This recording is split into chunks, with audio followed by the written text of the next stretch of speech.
بسم اللہ الرحمن الرحیم الحمد للہ۔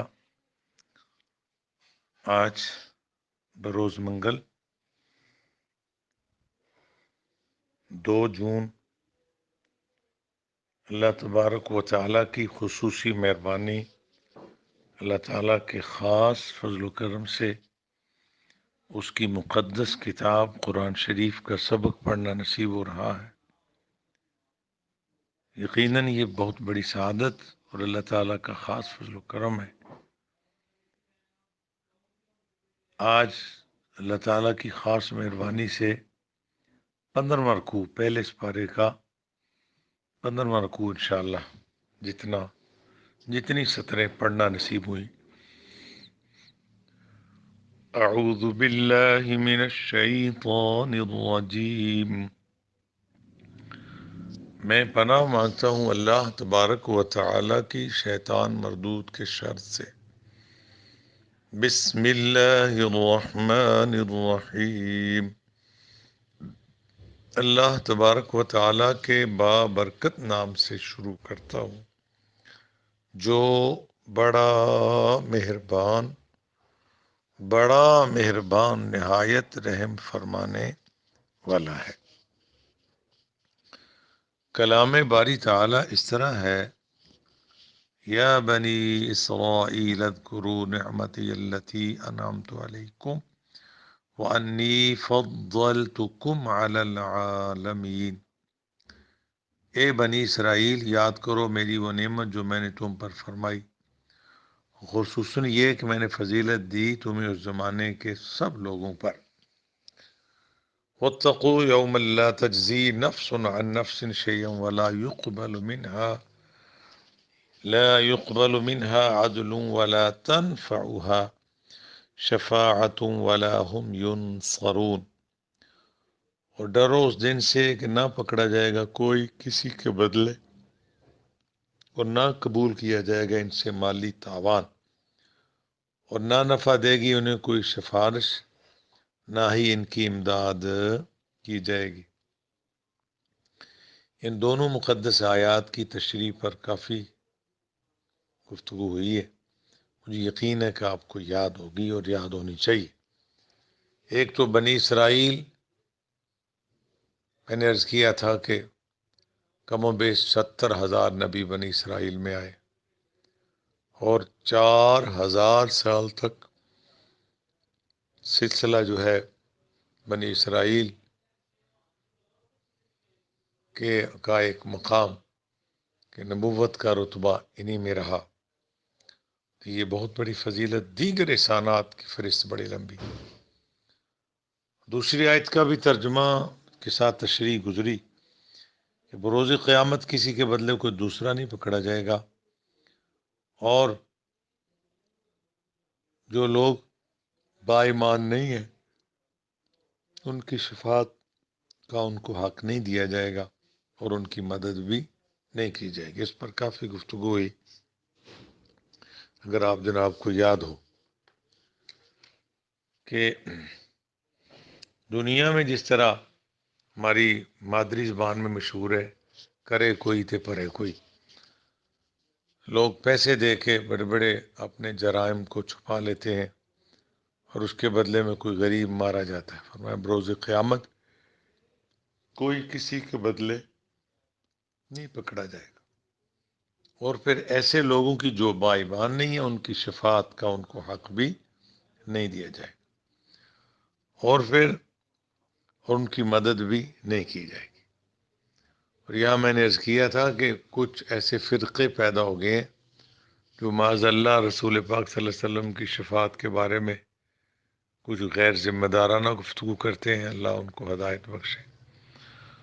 تو انہیں یہ کہہ دیں کہ یہاں غیر مسلموں کا بیان ہے، اگر وہ بھی اپنے آپ کو غیر مسلم سمجھتے ہیں تو پھر یقیناً ان کی مدد نہیں کی جائے گی۔ عمل کا احساس دلانے کے لیے اکثر وہ اس طرح کی مثال دیتے ہیں، جی اپنے عملوں نے کام آنا، کسی نے کسی کے کام نہیں آنا۔ یہ انتہائی غیر اسلامی جاہلانہ گفتگو ہے۔ ہاں اگر کوئی غیر مسلم ہے تو اس کے کوئی کام نہیں ہے۔ اگلی آیہ مقدسہ ہے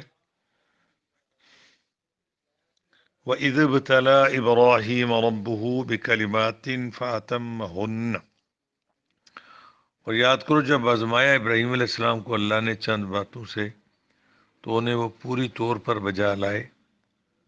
قَالَ إِنِّي جَاعِلُكَ لِلنَّاسِ إِمَامًا، اللہ پاک نے فرمایا بے شک میں تمہیں سارے لوگوں کا امام بنانے والا ہوں.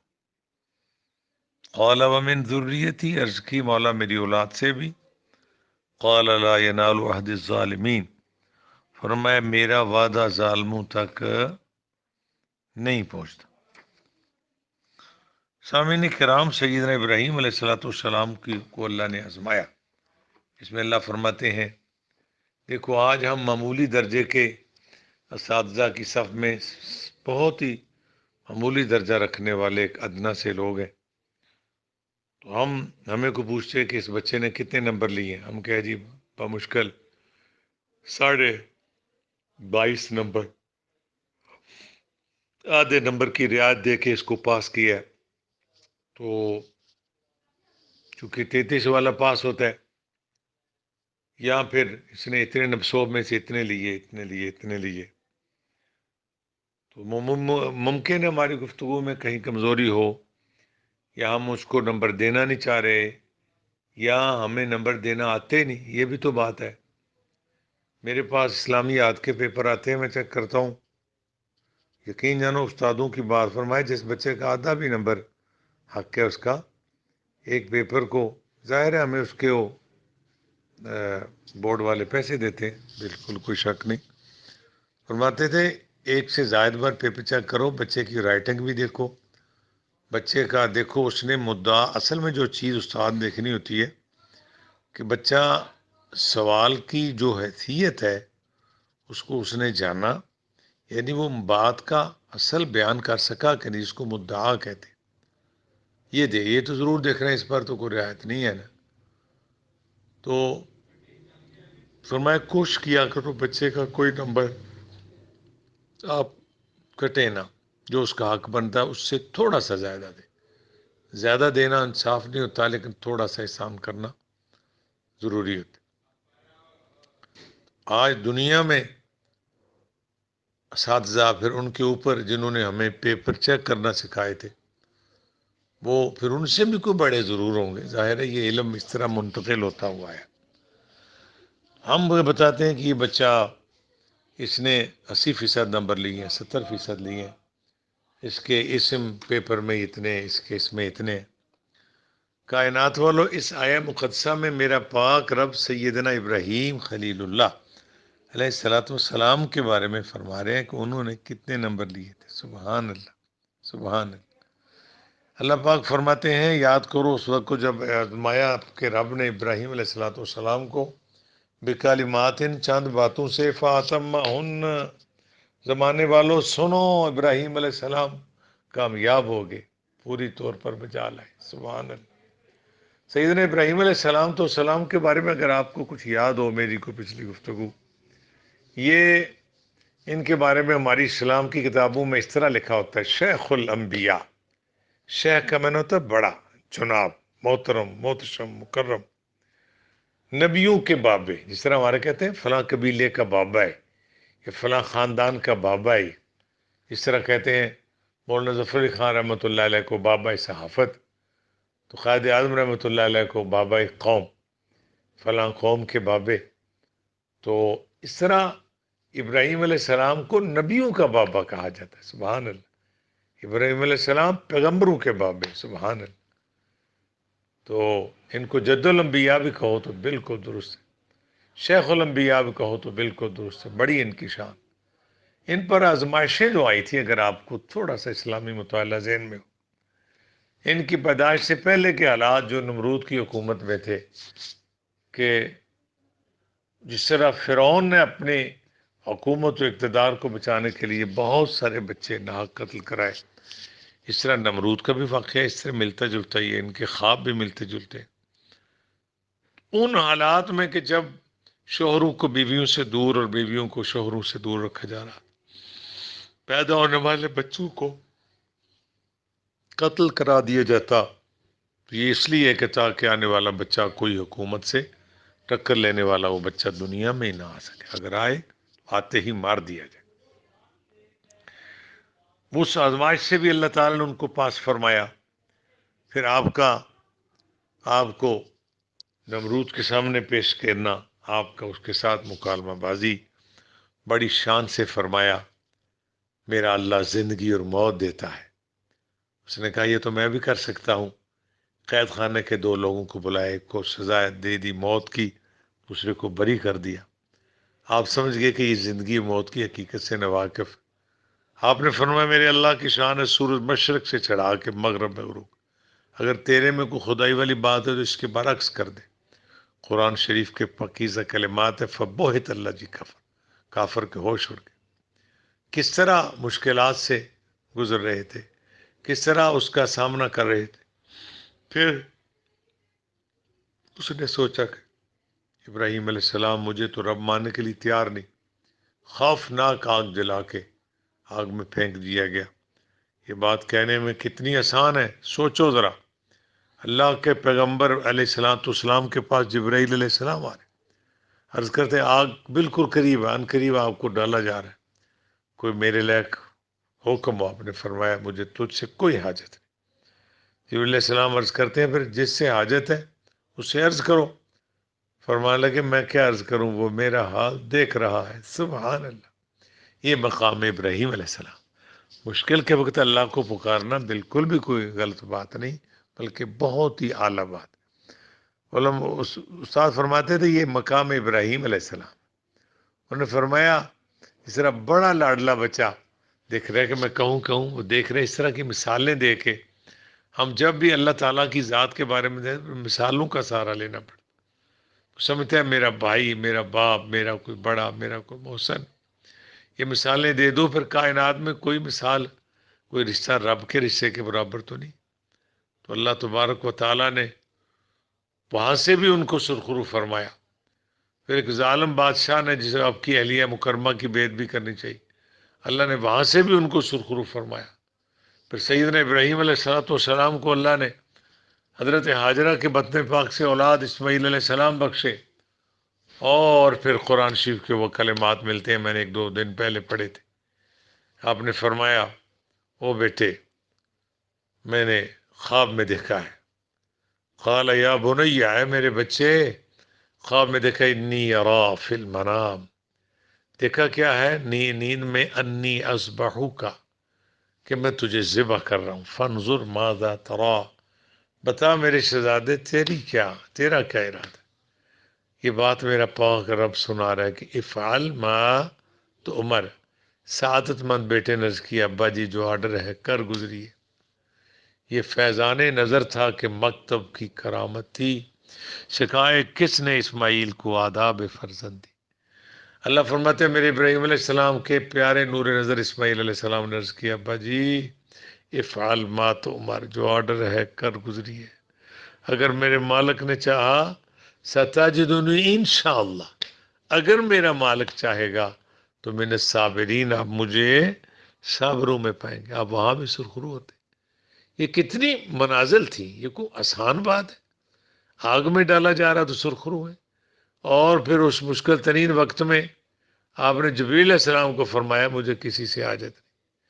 پھر کیا کیا وہ منزلیں آئیں، بیٹے کی گردن پہ پوری تگڑے انداز میں چھری رکھ دی، واہ ابراہیم علیہ السلام آپ کی عظمت کو سلام، اور پورا زور لگایا تاکہ بیٹا ذبح ہو۔ آپ نے واقعہ پڑھا ہوا ہے، سنا ہوا ہے کہ آنکھوں پہ پٹی باندھی جا رہی، کہیں حکم الہی میں فرق نہ آ جائے۔ تو جب دیکھتے ہیں کہ گلا نہیں کٹتا تو دیکھتے ہیں چھری کو غصے سے پتھر پر مارتے ہیں، پتھر کٹ جاتا ہے، تو فرماتے ہیں چھری کہ میرے اسماعیل کا گلا پتھر سے بھی سخت ہے۔ لکھا کتاب میں کہ چھری میں سے آواز آئی ہے اللہ کے پیغمبر، اللہ جو میرا تیرا سب کا خالق ہے، آپ چاہتے ہیں میں کاٹوں، میرے رب کی اجازت نہیں ہے میں اسماعیل کا گلا کاٹوں۔ سمجھا رہی میری بات کی؟ یہ کوئی چھوٹی سی بات ہے؟ اور بچے کو ماں سمیت ایک لکودک صحرا میں چھوڑ جانا، کیا یہ چھوٹی سی بات؟ اللہ تعالیٰ فرماتے ہیں فَأَتَمَّهُنَّ، اے زمانے والوں، ابراہیم علیہ السلام پر ہم نے جتنے آزمائش کے پیپر ڈالے ان میں 100% کامیاب۔ تو آپ نے عرض کیا، اللہ پاک فرماتے ہم نے فرمایا، آپ کی عرض آگے ذرا، فرمایا قال انی جاعلک للناس اماما، کہ میں آپ کو لوگوں کا امام بنا لیں۔ امام کا معنی ہوتا ہے سربراہ، تو سربراہ کی بڑی شان۔ ہمارے چونکہ پیچھے یہ بات گزر چکی کہ ائمہ مساجد بھی اکثر نان کوالیفائڈ، تھوڑے پڑھے تو اچھی سوسائٹی میں نہیں بیٹھنے والے ہوتے، ان کو اپنے منصب کا ہی نہیں پتا۔ تو اگر کوئی بھی میرے کوئی امام صاحب میری یہ بات سنے تو خدا واسطے ایک تو اپنے شعبے کا مطالعہ کرتے رہیں، آپ کے علاقے میں قریب کوئی صحیح العقیدہ عالم دین پڑھا لکھا، اس سے فقہ کے مسئلے پڑھتے رہے کہ کب جناب سجدہ صاحب ہوتا ہے تو کیسے کرنا ہے، تو کبھی نمازیوں کو اپنے سے فری نہ کرے، کبھی مسجد کے سامنے والی دکان پہ کسی دکان پہ بھی نہ بیٹھے، اپنے مقام مرتبے کا خیال کریں۔ تو پھر تو آپ یہ سوچیں تو اسی پہ امام کی شان کتنی۔ اللہ فرماتا ہے قال انی جاعلک للناس اماما، آپ نے عرض کیا، اللہ نے فرمایا کہ ہم آپ کو لوگوں کا ایمان بنائیں گے۔ آگے آپ کی عرض یہ ہے قال ومن ذریتی، عرض کیا مولا میری اولاد سے بھی۔ یہ باپ کی فطرت میں چیز ہے کہ اولاد پر مشفق مہربان ہوتا ہے۔ کوئی رتبہ مقام ملے، کاش کہ میرے بچوں کو ملے، کھانا مل جائے، کاش کہ میرے بچوں کو ملے، یہ ماں باپ کی شان ہے اور بڑی انفرادی سی شان۔ اللہ تعالیٰ فرماتے ابراہیم علیہ السلام کو جب سربراہی کا ذکر آیا کہ ہم آپ کو قوم کا امام بنائیں گے، تو آپ نے فرمایا میری اولاد سے بھی۔ ہائے ہائے، اللہ پاک فرماتے ہیں قال لا ینال عہد الظالمین، اے میرے خلیل میرا وعدہ ظالموں تک نہیں پہنچتا۔ اگر آپ کو یاد ہو تو اس موضوع پر کئی مرتبہ گفتگو ہوئی، قرآن کے لفظ ہیں، مختصر تشریح کر کے ختم کرتے ہیں۔ آج بہت سارے آستانوں پر یہ سلسلہ چل رہا ہے، باپ کے بعد بیٹا، جاہل ہو تب بھی بیٹا وہی، بیٹا بد کردار ہو تب بھی، جتنا بھی برا ہو نہیں جی پتر جو ہے۔ یہ کیسی بات ہے، کس قسم کی خیانت ہے؟ میں عرض کرتا ہوں علماء اسلام خدا واسطے رحم کرو، ترس کھاؤ اس بات پہ۔ نبی علیہ الصلوۃ والسلام کے وصال با کمال کے بعد حضور کے قریبی رشتہ داروں میں اور نہیں تھے کوئی؟ ابو بکر صدیق کو کیوں چنا گیا؟ آپ سمجھتے ہیں خاندانی رشتے اور بھی قریب تھے، اس لیے کہ تقوی کے لحاظ سے اس وقت ابو بکر صدیق سے بہتر پوری دنیا میں کوئی نہیں تھا۔ سبحان اللہ، افضل البشر بعد الانبیاء ابو بکر صدیق رضی اللہ عنہ۔ اور سیدنا ابو بکر صدیق رضی اللہ عنہ کے وصال کے بعد آپ کے قریب تر خاندان میں، آپ کی اولاد میں بھی نہیں تھے بندے۔ اگر یہ سجادہ نشینی ہے، یہ جو کاروبار چل نکلا ہے پیری مریدی کا، پھر اس بعد پتر جنجرا بھی ہوئے وہی آنا ہے، یہ تو آپ کیا انصاف کر رہے؟ میں کر رہا ہوں، آپ کر رہے ہیں، کوئی بھی کر رہا ہے، یہ انصاف نہیں۔ تو ابو بکر صدیق رضی اللہ عنہ کی اولاد تھی، مگر اس وقت ان کے بعد تقوی کے لحاظ سے ساری دنیا کا سب سے منفرد عالی شان بندہ عمر فاروق تھا۔ سبحان اللہ، ان کی عظمت پہ سلام۔ ان کو مسلمانوں کا امیر المومنین بنایا گیا۔ ان کے وصال کے بعد ان کی اولاد بھی تھی، قریب تر رشتے موجود تھے، مگر ان کے بعد زمانے کا سب سے محترم بندہ، سب سے متقی و پرہیزگار عثمان غنی رضی اللہ عنہ، ان کے وصال کے بعد، ان کی شہادت کے بعد بھی ان کی اولادیں دیگر رشتے موجود تھے، مگر اس وقت حضرت علی المرتضیٰ شیر خدا رضی اللہ تعالیٰ عنہ جیسا تقوی والا متقی نہیں تھا کوئی۔ آپ پہلے بھی بہت بلند مقام رکھتے تھے، چونکہ اس وقت آپ بھی ظاہری حیات میں تھے، دوسری ہستیوں کا وصال ہو چکا۔ تو اب بھی سجادہ نشین بنانے سے پہلے یہ نہ دیکھا کرو کہ پتر کون ہے پوترا کون ہے، یہ کوئی دنیا کی زمین یا پیسے کی صورت والی جائیداد نہیں، یہ تو وہ جائیداد ہے جس کے وارث نبی ہیں۔ ہاں جی، تو نبیوں کے بعد اس کے وارث علماء کرام، العلماء ورثۃ الانبیاء، سمجھا رہی بات کی؟ نہیں جی پتر ہے انہاں دا، انہیں ہی بننا ہے سجادہ نشین۔ اگر بیٹا ہر حال میں پیو کا سجادہ نشین ہے، میں نے اگلے دن بھی بات عرض کی تھی، پھر امیر معاویہ رضی اللہ عنہ کا پتر یزید سب سے زیادہ حقدار ہے، کیونکہ وہ مسلمان بھی کہلاتا تھا اپنے آپ کو۔ یہ مسئلہ تجھے اور مجھے مغالطہ لگ سکتا ہے دوستو، میرے امام پاک شہزادہ گلگو کبا راکب دوش مصطفیٰ حضرت علی المرتضیٰ شیر خدا رضی اللہ عنہ کے نور نظر سیدہ فاطمہ پاک رضی اللہ عنہ کے دل کے ٹکڑے، آپ سے بہتر اصول شریعت کون سمجھتا تھا؟ جنہوں نے حضور کی زبان چوس کے گٹی جن کو ملی تھی. آپ سے بہتر نسبت کا مسئلہ کون جانتا تھا؟ خدا واسطے مریدو دھیان کرو. اگر صاحب شریعت نہیں جانتے، اصول شریعت کا مذاق ان کو کرنو پڑ کے پرے کر دو ان کو. صاحب جی، پیر جی سنو، اگر آپ چاہتے ہو عزت تو اصول حضور کا دین سیکھو، اپنے ماں باپ کے نقش قدم پر چلو اگر وہ نیکوکار تھے. ادروائز تم قطن بھی عزتوں کے لائق نہیں ہو. لیکن ہمارے یہاں ایسا نہیں ہوتا. ان کے سالانہ 2-4 پروگرام ہوتے ہیں جن میں مریدوں کو بلا کے اور استغفر اللہ بے جا جھوٹی تعریفیں کرا کے ان کے اوپر اپنا ایک تسلط جمایا جاتا ہے. اللہ تعالیٰ فرماتے ابراہیم علیہ السلام کی دعا میں قال ومن ذریتی، اللہ میری اولاد سے بھی فرمایا قال لا ینال عہد الظالمین، میرا وعدہ ظالموں تک نہیں پہنچا. فرمایا میرے ابراہیم، میرے احسانات بے شمار ہیں، اگر تیری اولاد تیرے رستے پہ چلے گی تو میں کرم فرماؤں گا، اگر نہیں چلے تو میرا وعدہ ظالموں تک نہیں پہنچتا. کائنات پوری کو ایک عظیم و شان سبق دیا کہ باپ کے بعد اس کا بیٹا اس کی زمین کا وارث ہو سکتا ہے، اس کے مکان کا وارث ہو سکتا ہے. یہ جو روحانی وراثت ہے یہ اسی وقت ہے جب کہ وہ اس کا اہل ہو، اگر نہیں تو پھر وہ اس کو دور رکھا جائے. بہت کچھ بیان کرنے کو ہے اس کی تشریح میں. باہر صورت وہی بات کے ٹائم ہمارے پاس بڑا تھوڑا ہوتا ہے. اعوذ باللہ من الشیطان الرجیم، بسم اللہ الرحمن الرحیم.